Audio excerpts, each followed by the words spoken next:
Assalamualaikum warahmatullahi wabarakatuh. Kami dari kelompok 11 yang beranggotakan Ikhti Fitria Masfufah, Irma Marsarena, dan Rizka Dewi Sartika, Prodi Ekonomi Syariah, Fakultas Ekonomi dan Bisnis Islam, dosen pengampu Ibu Nur Khofifah, mata kuliah Tauhid dan Akhlak Tasawuf. Di sini kami akan menjelaskan tentang akidah pokok dan cabang-cabangnya, serta fungsi tauhid dalam kehidupan sosial. Di sini saya akan menjelaskan tentang akidah pokok. Akidah pokok dalam kitab Tauhid Jawahirul Kalamiyah disebut juga dengan hukum akidah Islam. Namun, ada juga yang mengartikan akidah pokok itu akidah umat Islam yang masih terpelihara dan masih murni sebagaimana yang dianjurkan oleh Rasulullah SAW yang tercakup dalam Arkanul Iman.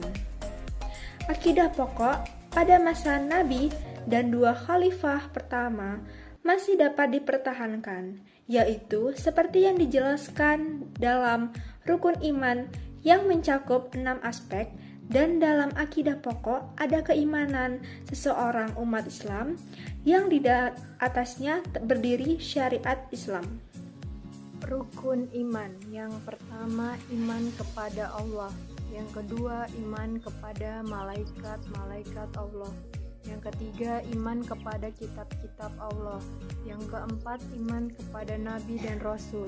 Yang kelima, iman kepada hari akhir. Dan yang terakhir, iman kepada qada dan qadar. Akidah dan cabangnya.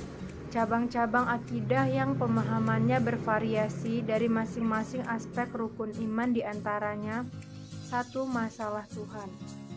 Dalam masalah zat Tuhan, muncul pendapat yang menggambarkan Tuhan dengan sifat-sifat bentuk jasmani dan fisiknya. Sedangkan dalam masalah sifat Tuhan juga muncul persoalan apakah Tuhan itu mempunyai sifat atau tidak. Dalam hal ini muncul 2 golongan yang berpendapat berbeda.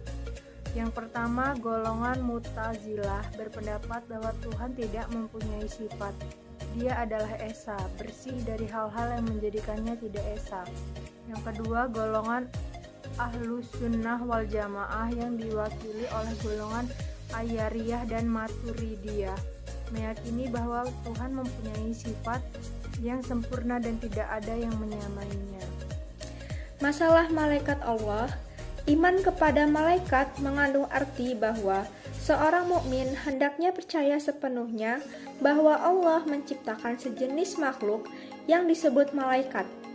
Malaikat ialah makhluk halus ciptaan Allah yang terbuat dari nur atau cahaya.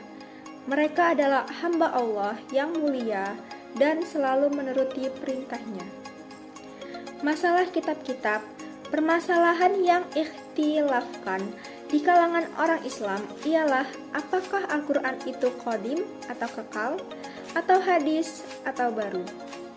Golongan Asy'ariyah dan Maturidiyah berpendapat bahwa Al-Quran adalah qadim, bukan makhluk atau diciptakan. Sedangkan pendapat yang lain mengatakan bahwa Al-Quran tidak qadim karena Al-Quran itu makhluk atau diciptakan. Masalah Nabi dan Rasul.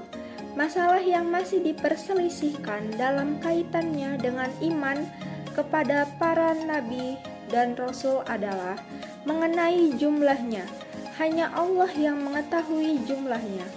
Sebagian ulama mengatakan bahwa jumlah seluruhnya adalah 124.000 orang.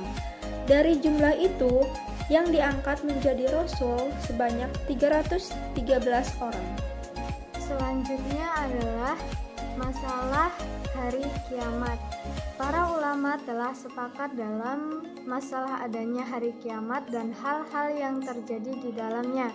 Hanya saja mereka ikhtilaf tentang apa yang akan dibangkitkan.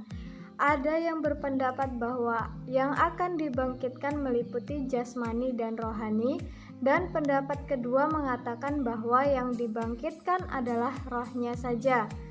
Masalah yang terakhir adalah masalah takdir. Dalam masalah takdir, orang Islam sepakat perlunya meyakini adanya ketentuan Allah yang berlaku bagi semua makhluk yang ada di alam semesta ini. Materi yang terakhir adalah fungsi-fungsi sosial tauhid dalam kehidupan. Yang pertama, membebaskan manusia dari perbudakan mental dan penyembahan kepada semua makhluk. Yang kedua, menjaga manusia dari nilai-nilai palsu yang bersumber pada hawa nafsu, gila kekuasaan, dan kesenangan-kesenangan sensual belaka. Yang ketiga adalah sebagai frame of thought dalam perkembangan ilmu pengetahuan dan teknologi. Yang keempat, sebagai pondasi keimanan yang juga menjamin kebahagiaan dan kesejahteraan hidup seluruh umat manusia ketika seluruh ajaran-ajarannya dilaksanakan secara konsisten. Yang terakhir, yang kelima, mengajarkan kepada umat Islam supaya menjadikan Allah Subhanahu wa Ta'ala sebagai pusat kesadaran intelektual mereka. Sekian presentasi dari kelompok kami, kurang lebihnya kami mohon maaf. Kami akhiri, wassalamualaikum warahmatullahi wabarakatuh.